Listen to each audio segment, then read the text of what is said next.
This next exercise is going to be a ball release for the TFL. We can use a tennis ball if we want, especially if this one, because it's a bit tender, it might be better to start with a tennis ball, but then we can move up to something firmer like a lacrosse ball. Now the area we want to work is the TFL. It's directly above the IT band.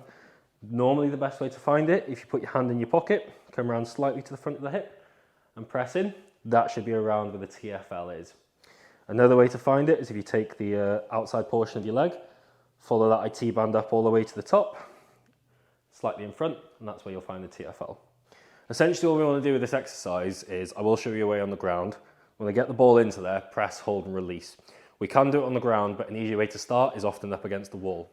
So we can do this exercise up against the wall, which is going to be a little bit easier to start with. It's going to be a bad angle for me to be able to view it, but the basic idea, push it against the wall, into your TFL, nice steady breathing and relaxing. Against the wall, you may want to find a few different spots and just play around, and you want to find that sensitive area. What I want you to avoid when you're doing this is coming too far around to the front. You may find some sensitive trigger points in there, but we want to avoid working into that area directly. So normally for this TFL exercise, we want to be lying on our front. I like to cock the opposite side leg up just to give us a little bit of extra support, but also a little brace where we can take some weight on and off the ball as needed.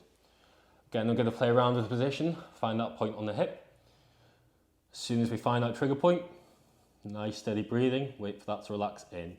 If we want to increase the pressure, I'm just going to think about pushing that left hip into the ground and turning my torso away from it. If you're finding the area isn't releasing, it may be worth taking a little bit of pressure off. To do this, we can just put a little bit more weight through the arms, the elbows and the leg. Nice steady breathing, wait for that intensity to drop off, and then you can readjust and find that trigger point again.